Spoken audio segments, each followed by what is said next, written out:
What's good, everyone, and welcome back to the Water Boys channel as I'm here with the instant reaction of the Kansas City Chiefs taking down the Dallas Cowboys 19-9. But before we dive into any of that, please be sure to subscribe to the channel and like this video as we will keep you up to date on all the latest NFL news and rumors. And without further ado, let's dive right into this game. So the Chiefs are atop the AFC West and almost getting on top the AFC with how things are starting to fall into place. They're sitting at 7-4. They completed a 4-game win streak, no losses in November before their bye week, which is huge because we were all counting them dead out the water at 3-4. And there's even a point where I started thinking that too because the offense is struggling. And they did have their moments in this game as well, which I'll dive into that, where they struggled.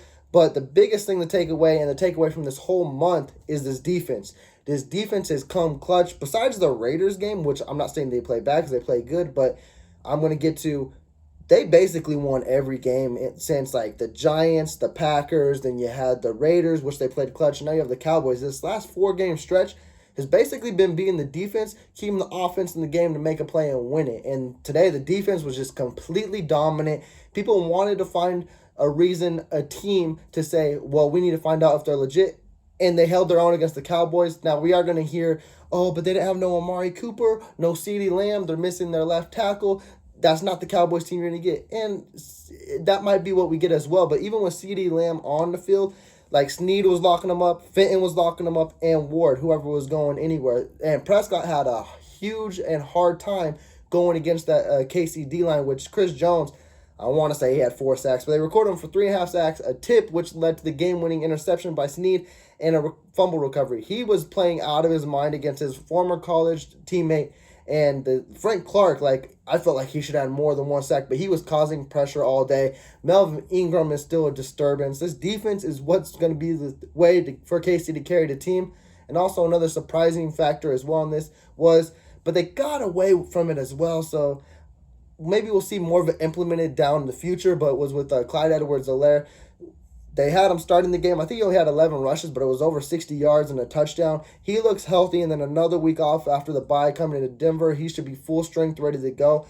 I just want to see KC implement more of a run game as well, because what we saw in the Raiders is what made the Chiefs a very dynamic and explosive offense, and we didn't see too much of that play calling, which was, well, they kept trying to stretch the field, and they didn't do it too much, and there was plays to be made here and there, but we didn't see too much plays being thrown to the running back, whether it be Williams or Helaire. There was not many passes to be there, and I don't know if it's because the Cowboys locked it or if it was just something that wasn't designed, but it was something that wasn't there, and you could tell, like, it wasn't drawn up. So that was kind of a huge problem for me because, man, that's what got Mahomes comfortable, and that's where you saw it kind of fall off because Casey's offense did start off really hot. Kelsey scored a 4-yard touchdown in the beginning on a nice little tight end, like screen, whatever you want to call it, direct snap, and then Helaire scored a touchdown right afterwards as well, and you thought, okay, they're back on rhythm from last week, but then the Cowboys defense did adjust well, and then when a defense adjusts, that's when I think you take the underneath routes, but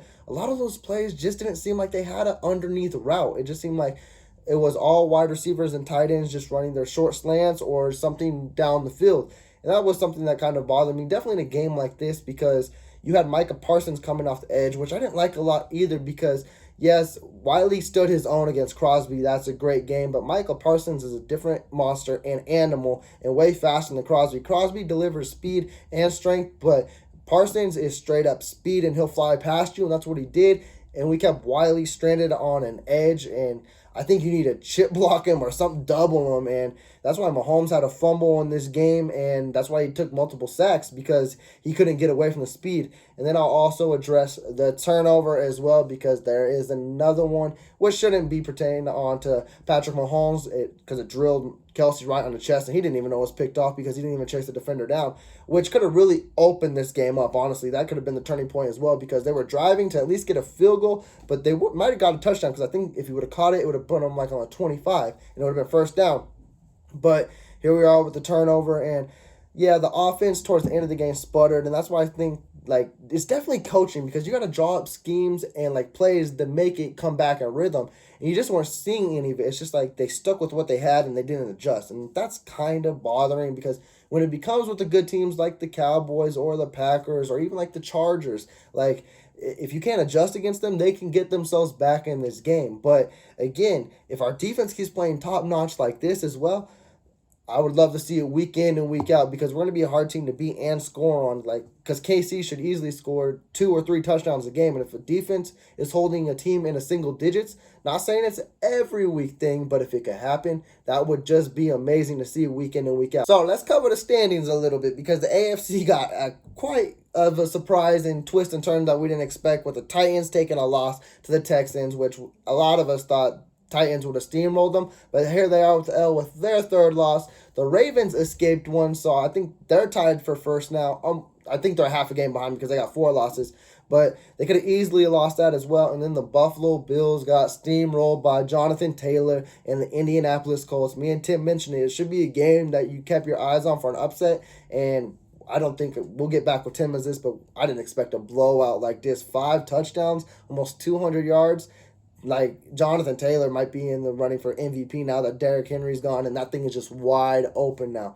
And then the Raiders lost, so they're starting to stumble out of the standings too as well. And here comes Kansas City. They're just like coming quietly in this as well. And also New England, they're coming in this as well. Those are 2 teams that struggled in the beginning of the year, but the AFC has become so wide open that it's anyone's race. And the last thing you want to see is a Kansas City team that has been to back-to-back Super Bowls, 3-time AFC champions, and well, not champions, but AFC championships games. And then you have New England, who is well coached by Bill Belichick, who we don't know what he'll do in the playoffs, but he's well coached. He knows how to take a team to a Super Bowl run. These are 2 teams you don't want to see rebound, who are both back in the leader seats in their division. I never thought I would have New England as a leader in their division, but Buffalo's taking a stumble.